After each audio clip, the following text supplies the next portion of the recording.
Welcome to another edition of Politics and Right. I'm Egberto, Willies, your host. Today we have a special honor here, folks. Chris Rabb. Yes. Let me tell you. Should I say Chris Rabb or should I say future Congressman Chris Rabb? Which one is? I think the. Well, I'm most known as Rep Rabb because I'm a current state rep for 10 years, but I'll be a U.S. rep, so my moniker remains Rep Rabb. So that's what my friends call I like me. that was a smart move on your part. That was a smart move. Anyway, he is in the Pennsylvania legislature, and let me tell you why that's important. Pennsylvania is one of those swingy states, okay? Very swingy state. And what Brother Rabb's going to do for us is he will be one of the turnovers that we have in this next election. First of all, tell us a little bit about who is Chris Rabb. Well, I'm a proud father of two. I'm a Chi-Delphian. I was born and raised in Chicago and adopted Philly's my home nearly a quarter century ago. I've been in the Pennsylvania legislature for 5 terms.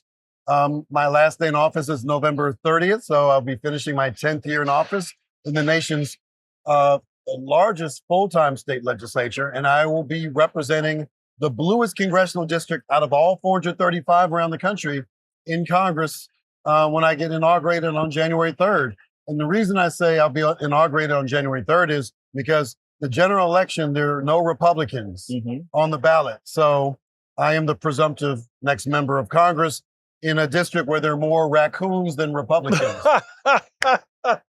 I love that. You know, actually, I was. Did you guys get redistricted or every 10 years? Yes. Okay, that's where my convolution came from. But anyway, so what are your plans as soon as you are elected? Yes, absolutely. We have to de-Trumpify government. Right. What does that mean? Well, that we have to restore all of the institutions and the programs that have been decimated under a right-wing administration. But we also have to set a bold policy future for our nation because it's real fun going after Trump. I mean, he's a perfect villain. Yes. But that's not the work of governance. We have to make sure that we invest in a future that centers working people beyond the Trump era. And that Trump era may come to a close Sooner rather than later. Sooner rather than later. There are a lot of things that kind of make it look like it'll be sooner. Sooner, right. So we have to prepare for a post-Trump world because if all we have is, oh, I hate Trump, that's not leadership. That's not a vision. People are struggling, right?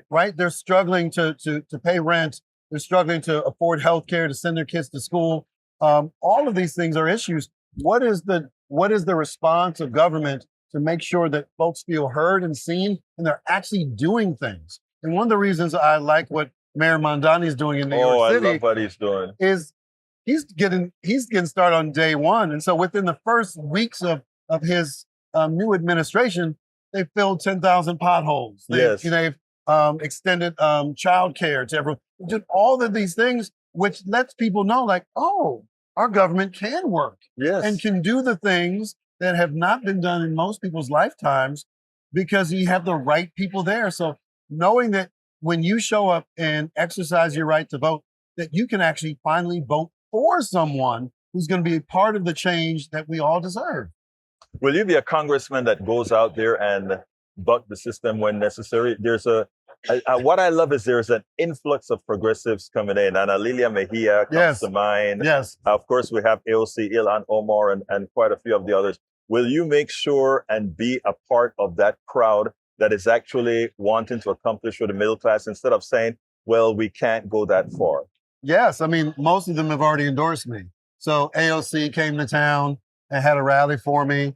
Ilhan Omar, Rashida Tlaib, Ayanna Pressley, Greg Casar, Mark Pocan. I mean, on and on. Jamie Raskin, Senator Van Hollen. There's all of these amazing folks. Summerlee, my favorite bonus rep. I am trying to put, you've got to, I've tried to reach her. Yeah. She'll be here. You can pull her. But so many amazing public servants in Congress. And I say public servants because we have too few public servants and too many politicians. Politicians serve themselves in moneyed interests, and public servants serve the people and the public good. I'm a progressive public servant, and that's important to me. Unabashedly. And I often buck heads with those who validate entrench power. Right.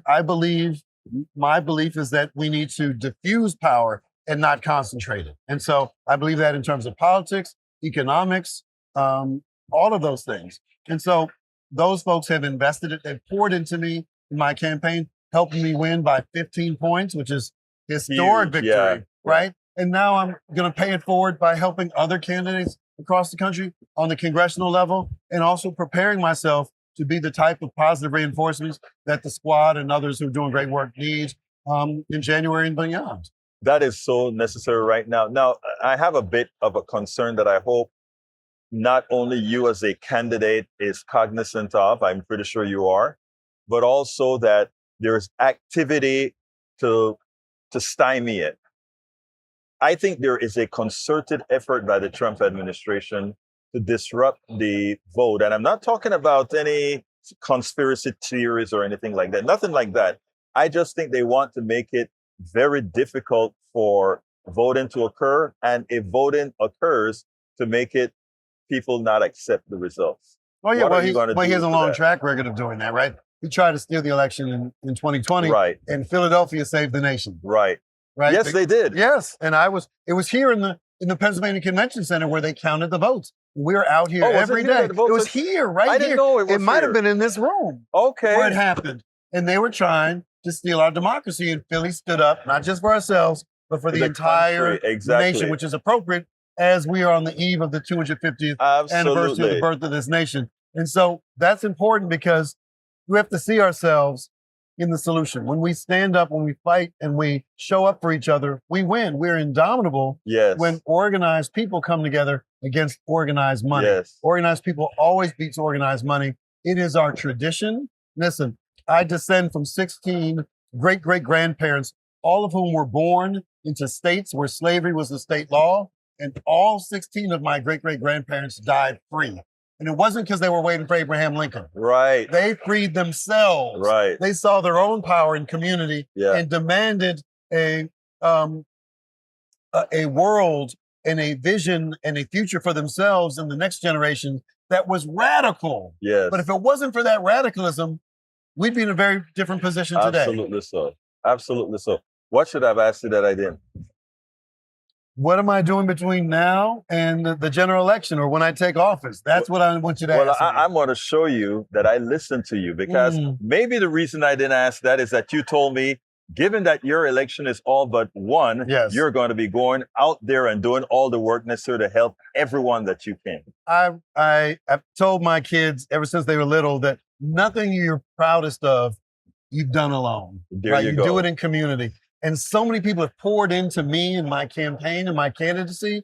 I want to radiate that love back to folks who invested in me all over the country, because we need more fighters who are going to do the work and be the public servants that we demand of them to be. So I'm traveling all over to help this progressive movement make meaningful change for those folks closest to the pain and who identify as members of communities of righteous struggle.